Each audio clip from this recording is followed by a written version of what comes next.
নমস্কার প্রিয় শ্রোতা বন্ধুরা, welcome back to my channel. আশা করি আপনারা শ্রীহরির কৃপায় খুব ভালো আছেন। আজ আমি আবারও নতুন একটি পুরাণ জ্ঞান কথার ভিডিও নিয়ে আপনাদের কাছে উপস্থিত হয়েছি। ভিডিওটি হলো ৮৪ লাখ যোনির মধ্যে শ্রেষ্ঠ মনুষ্য জীবন। তো আসুন ভিডিওটি শুরু করা যাক। মৃতং শরীরম অমৃতসৃজ্য কাষ্ঠলোষ্ঠৌ সমস্থিতৌ বান্ধবা বিমুখা শান্তি ধর্মস্থম অনুগচ্ছন্তি গৃহেস্বয়া নির্বর্তন্তে শ্মশাননিমিত্র বান্ধবা শরীরম বহ্নিরাদন্তে সুকৃতম দুষ্কৃতম ব্রজেত শরীরম বহ্নিম দগ্ধম পুণ্যম পাপম সমস্থিতম। অর্থাৎ এই মৃত্যুলোকে প্রাণী একলা জন্ম নেয় আর একাই মারা যায়, আর একাই পাপ পুণ্যের ভোগ করে। বন্ধু বান্ধব মরে যাওয়া স্বজন ব্যক্তির শরীরের চিতা জ্বালিয়ে পরাণমুখ হয়ে যায়। কেবলমাত্র ধর্মই ওই ব্যক্তির অনুসরণ করে। প্রাণীর ধন দৌলত সব এই পৃথিবীতেই রয়ে যায়। মিত্র, বন্ধু বান্ধব, আত্মীয় পরিজন সব শ্মশানেই শেষ হয়ে যায়। শরীর অগ্নিতে জ্বলে পুড়ে ভস্ম হয়ে যায়। পাপ আর পুণ্য শুধু ওই জীবাত্মার সাথেই যায়। মহর্ষি বেদব্যাস দ্বারা রচিত শ্রী গরুড় মহাপুরাণে ৮৪ লাখ যোনির মধ্যে মনুষ্য কেন শ্রেষ্ঠ বলা হয়েছে। শ্রেষ্ঠ কেন বলতে গেলে মানুষের কি কর্তব্য করা উচিত, মহত্ত্ব কি আছে সেটা জানায়। জীবেরা যখন মৃত্যুর পরে যমপুরীতে প্রবেশ করে তখন গরুড়দেব শ্রীহরিকে প্রশ্ন করলেন যে, হে ভক্তবৎসল শ্রীহরি, মনুষ্য যোনি ৮৪ লাখ যোনির মধ্যে সব থেকে শ্রেষ্ঠ কেন? তখন শ্রীহরি বিষ্ণু গরুড়দেবকে জ্ঞান দিয়ে বললেন, হে গরুড়দেব, এই সংসারে ৮৪ লাখ যোনি আছে। এর বিভাজন হিসাবে ৪ প্রকার জীবের মধ্যে ভাগ হয়েছে। ১ আন্ডাজ, ২ স্বেদাজ, ৩ উদ্ভিজ্জ, ৪ জরায়ুজ। আন্ডাজে ২১ লাখ যোনি রয়েছে। আন্ডাজ বলতে ডিম হতে যে সকল প্রাণী জন্ম নেয়। এই রকম স্বেদজ, উদ্ভিজ্জ আর জরায়ুজ যোনির কথাও বলা হয়েছে। মনুষ্য জাতির যোনিকে জরায়ুজ যোনি বলা হয়েছে। এই সব প্রাণীর মধ্যে মানুষ জাতি পরম দুর্লভ। ৫ ইন্দ্রিয়তে যুক্ত তৈরি হওয়া যোনি বড় পুণ্য থেকে মেলে। কর্ম অনুসারে ব্রাহ্মণ, ক্ষত্রিয়, বৈশ্য, শূদ্র এই ৪টি বর্ণ আছে। প্রত্যেক বর্ণের নিজের নিজের কাজ আছে, যাহাতে জীবেদের হাজার প্রকার পার্থক্য আছে। আহার, মৈথুন, নিদ্রা, ভয় আর ক্রোধ এই কর্ম সব প্রাণীদের মধ্যেই পাওয়া যায়। কিন্তু মন, বুদ্ধি, বিবেক হওয়া সব প্রাণীর মধ্যে দুর্লভ আছে। সমস্ত প্রাণীদের শারীরিক সংরচনার মধ্যেও অনেক পার্থক্য আছে। যে দেশে কৃষ্ণসার নামে মৃগ রয়েছে, ওই দেশকে ধর্মের দেশ বলা হয়। সব প্রকার জীবের মধ্যে ব্রহ্মা আর অন্য দেবতারাও অংশরূপে বাস করে।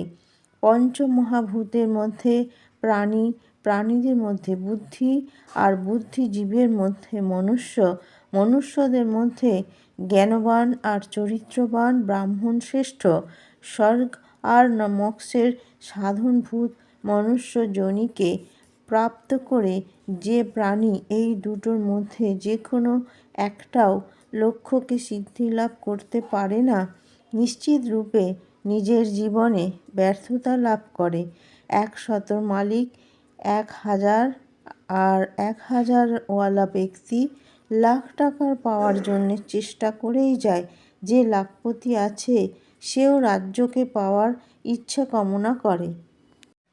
যে রাজা আছে সে সম্পূর্ণ পৃথিবীটাকে নিজের বশে রাখতে চায়।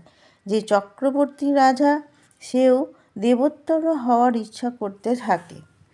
দেবোত্তর পদে লাভ করার পর ওর তখন অভিলাষ হয় দেবরাজ ইন্দ্রের পদের জন্যে। আর দেবরাজ পদ হয়ে গেলে ও আরও ঊর্ধ্বগতির কামনা করে, কিন্তু তবুও ওর তৃষ্ণা শান্তই হয় না। তৃষ্ণার বশীভূত হয়ে ও পাপকর্ম করতে থাকে, আর তার ফলে পরাজিত হয়ে নরকে যায়।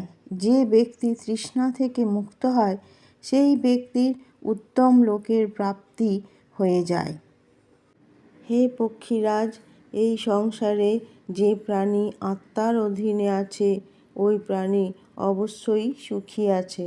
শব্দ, স্পর্শ, রূপ, রস আর গন্ধ, এই 5টি বিষয় এইতে অধীনে যারা থাকে তারা অবশ্যই দুঃখী হয়।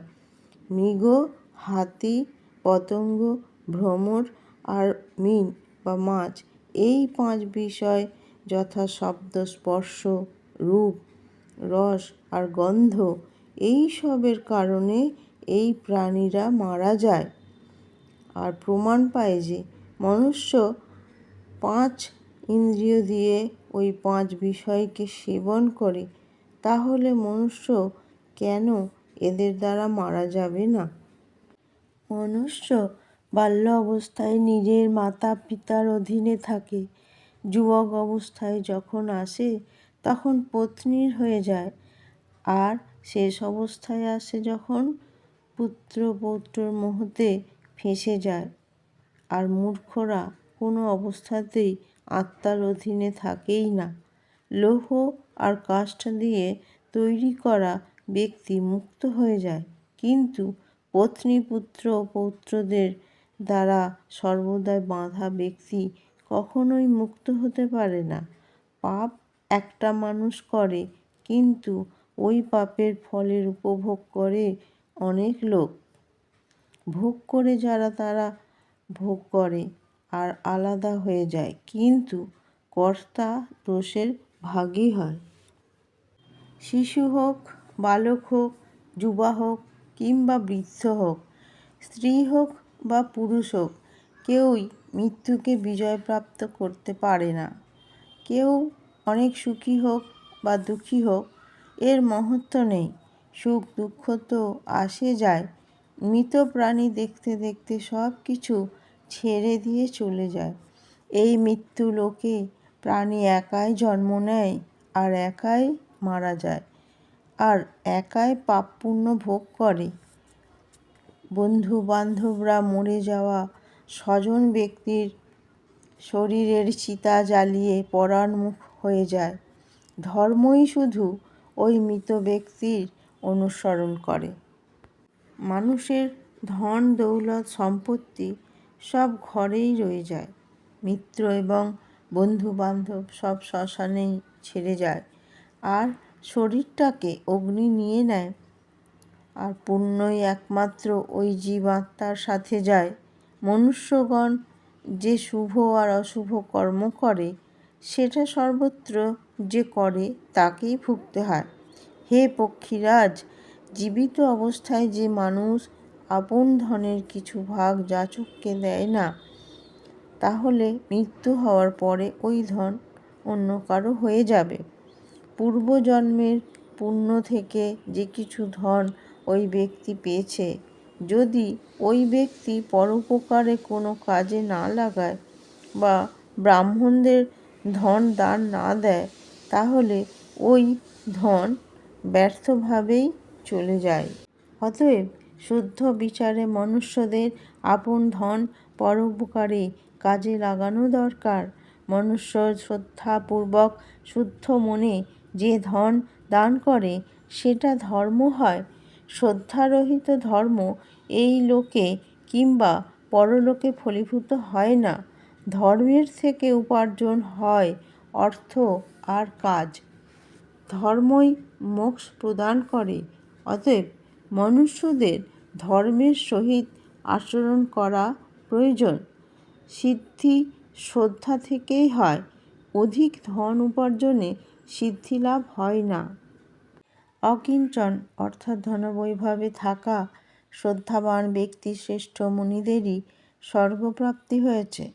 শ্রদ্ধাবান হয়েও যদি দান তথা অর্থকে অসৎ কাজে লাগায় তাহলে সেটা অধর্মই হয়ে যায়।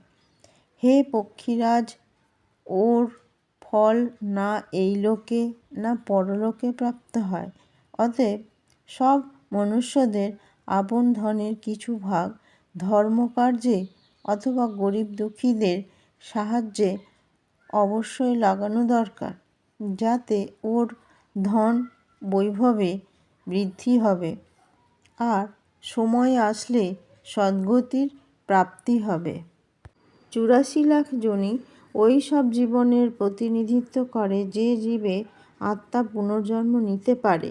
এইতে জীবরূপের বিশাল শৃঙ্খলা গাছ আর পশুদের নিয়ে মনুষ্য আর দিব্যজীবেদের মধ্যে ছড়িয়ে আছে।